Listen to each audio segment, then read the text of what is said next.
On this week's show, the screening of the documentary Monaco and the War, the Monte Carlo Ballet on stage in New Orleans, and the winners of the 15th Monte Carlo International Comedy Film Festival.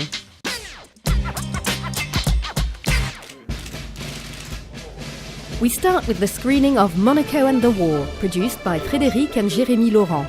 This documentary studies living conditions in the Principality between 1939 and 1945 and features some poignant testimonies. C'est le reflet de la réalité et c'est le reflet de ce qui s'est réellement passé. It's the reflection of reality. It's what really happened. I think that to come to terms with part of our history, there has to be accounts like these. It's extremely important. And moving, of course. There were some pictures I had never seen or knew little about.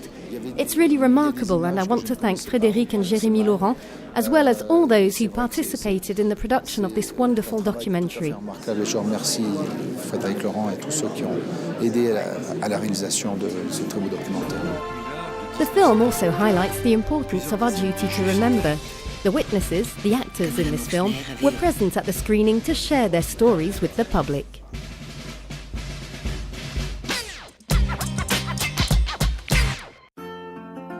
We're off to the United States now, where the Monte Carlo Ballet has just finished its American tour.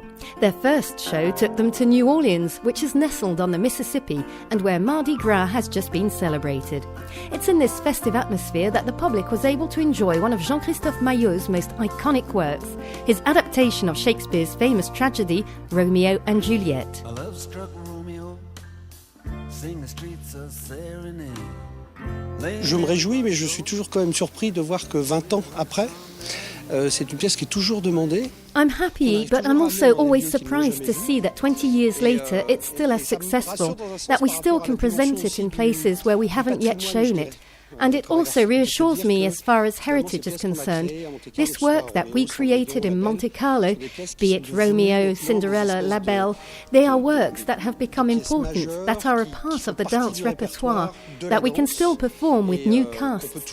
So each time there is something new. It truly is a living show that becomes a reality when the dancers make it their own. Donc à chaque fois, il y a quelque chose de renouvelé et qui marque aussi la particularité de la danse ou du théâtre en général, c'est-à-dire le spectacle vivant qui ne prend forme que lorsque les interprètes s'en emparent. 14 years after their last show in New Orleans, the Monte Carlo Ballet once again wowed the audience of the Mahalia Jackson Theatre. They were playing to a full house just like their other performances in America, in Minneapolis and Chicago.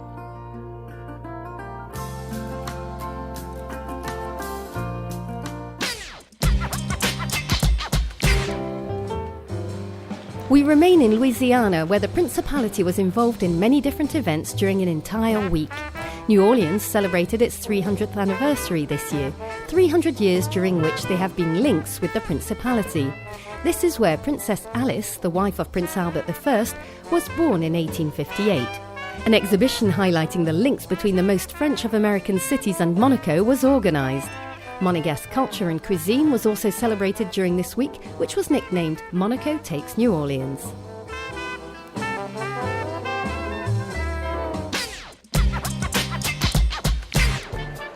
The winners of the César in France and Oscars in the United States were recently unveiled.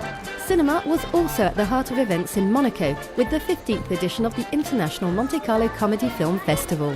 It rewards comedies, a film genre that gives producers a chance to highlight delicate topics with a smile. C'est un festival qui se prend pas trop au sérieux. C'est normal pour un film.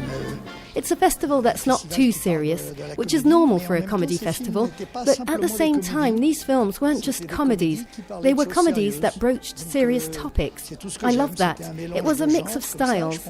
I think life is made of cruel and funny moments, and the films we liked best were those that dealt with serious topics in a funny way. Les films qu'on a le plus aimés sont ceux effectivement qui parlaient de drôles, de choses graves. Claude Lelouch, the president of the jury for this festival, also received a special award for his whole career. Amongst the winners this year, the jury's special prize went to Brad's Status, produced by Mike White, an existential comedy starring Ben Stiller and Jenna Fisher. Time to go. See you next week.